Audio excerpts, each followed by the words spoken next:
Mr. President, Madam President, we find ourselves in a very unusual situation. We're in a presidential election year.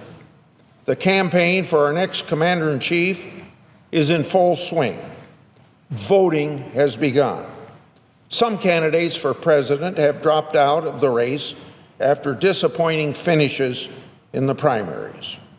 Republicans hold the gavels in the United States Senate, and a term-limited Democrat in the twilight of his presidency occupies the White House.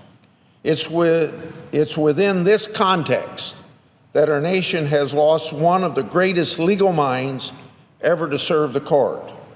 Justice Scalia's death marks the first time a sitting Supreme Court justice has passed away in a presidential election year in 100 years.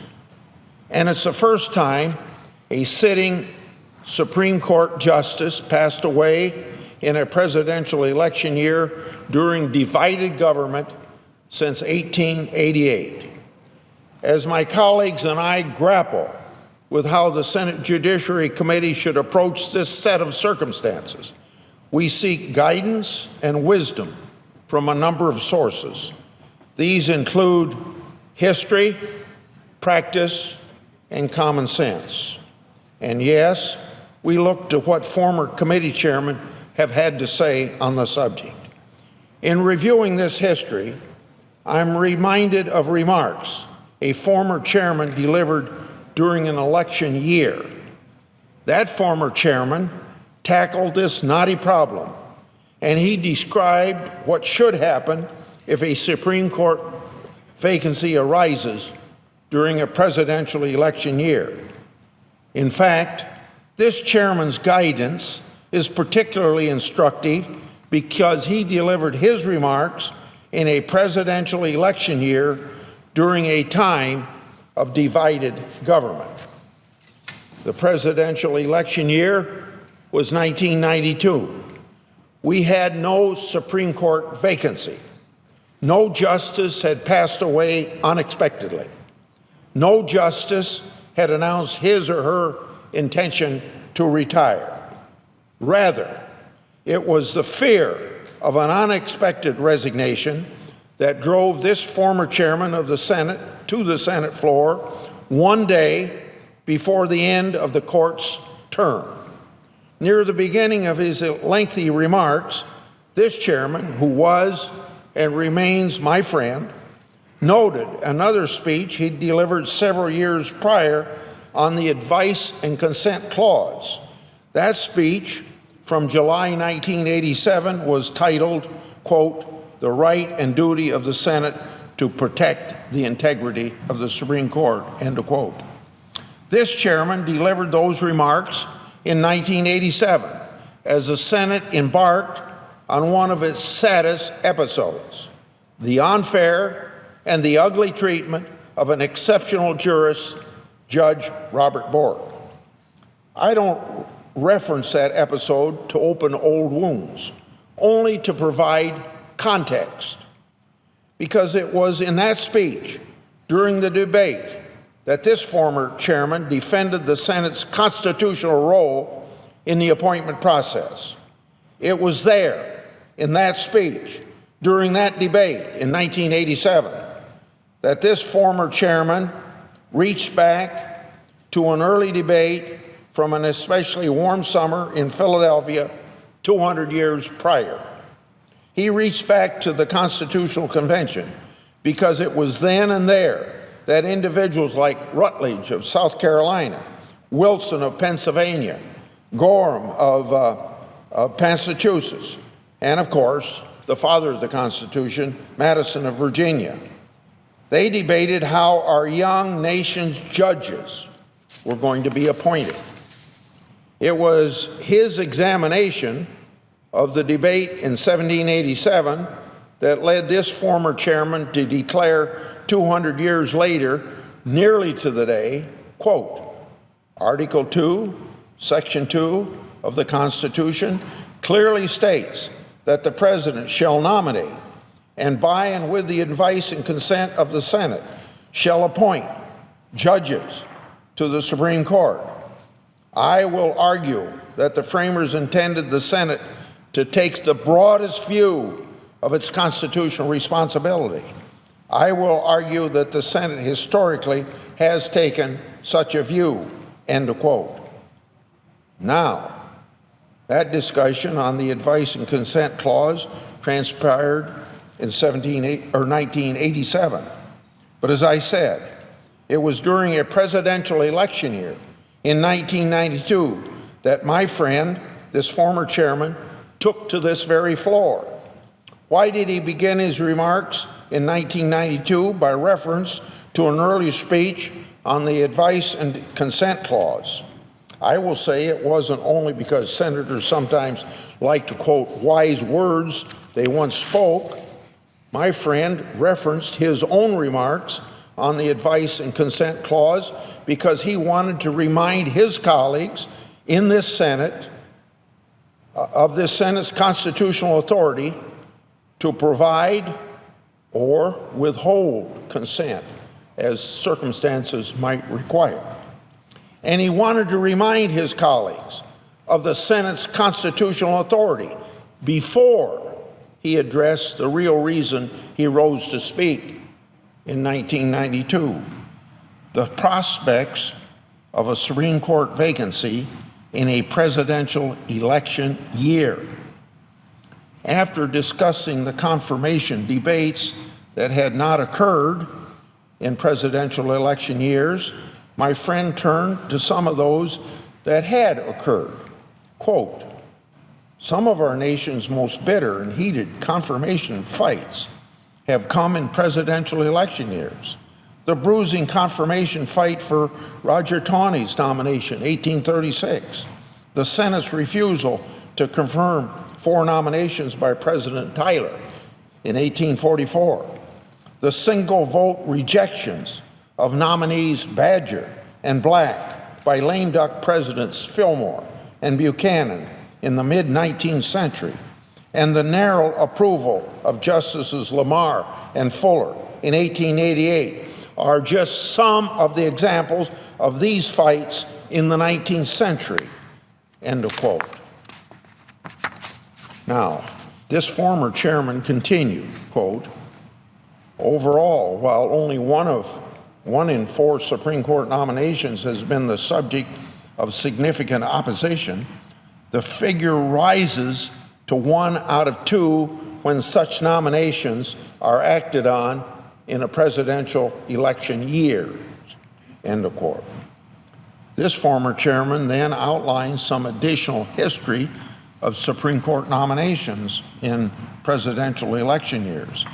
He emphasized that in 4 vacancies that arose during a presidential election year, the president exercised restraint and withheld from making a nomination until after the election.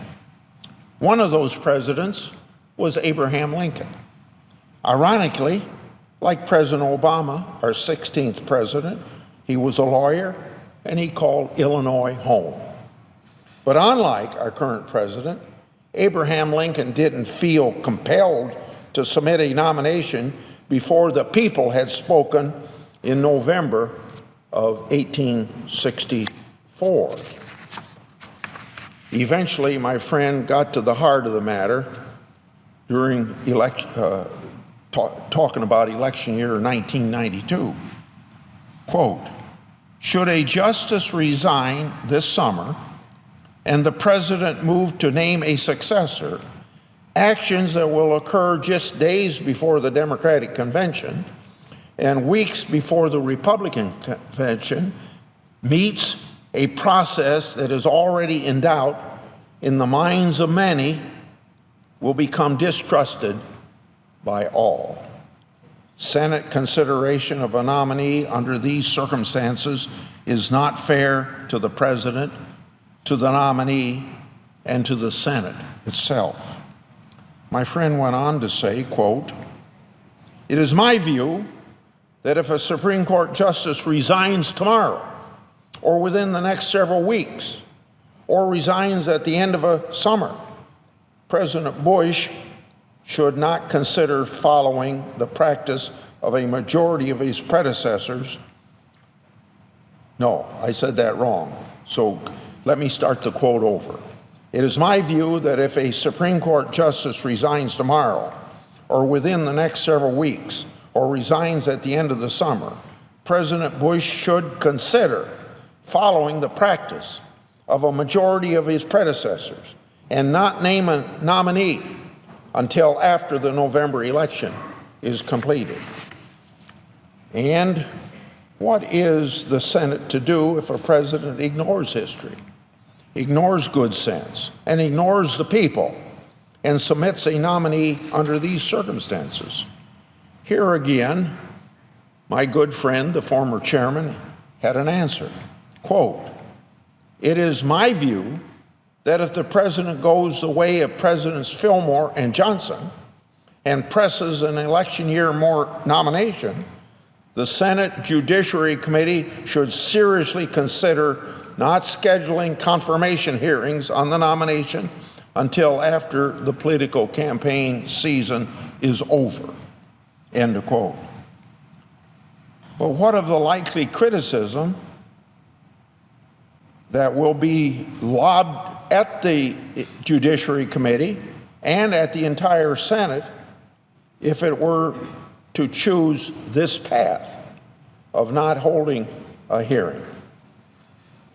My friend, the former chairman, continued, quote, "I am sure, Mr. President, having uttered these words, some will criticize such a decision and say it was nothing more than an attempt to save the seat on the court in the hopes that a Democrat will be permitted to fill it, but that would not be our intention, Mr. President.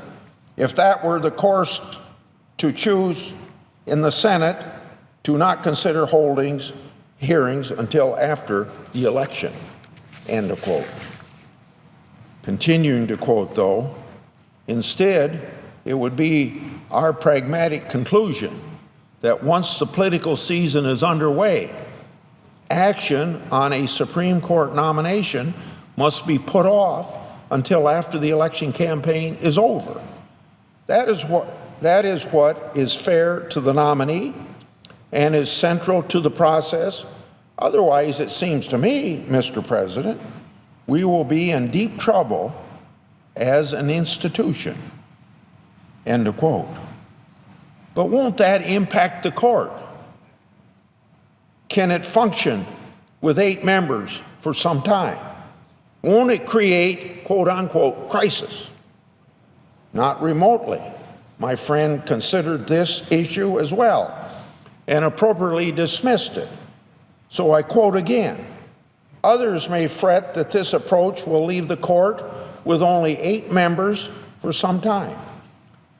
But as I see it, Mr. President, the costs of such a result, the need to re-argue 3 or 4 cases that will divide the justices 4-4 are quite minor compared to the cost that a nominee, the President, the Senate, and the nation would have to pay for what assuredly would be a bitter fight no matter how good a person is nominated, no matter how good a person is nominated by the President, if that nomination were to take place in the next several weeks."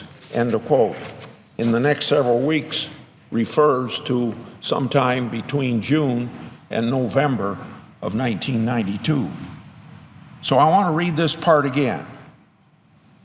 Quote, "Others may fret that this approach will leave the court with only 8 members for some time, but the costs of such a result are quite minor compared to the costs that a nominee, the President, the Senate, and the nation would have to pay for what assuredly would be a bitter fight, no matter how good a person is nominated by the President."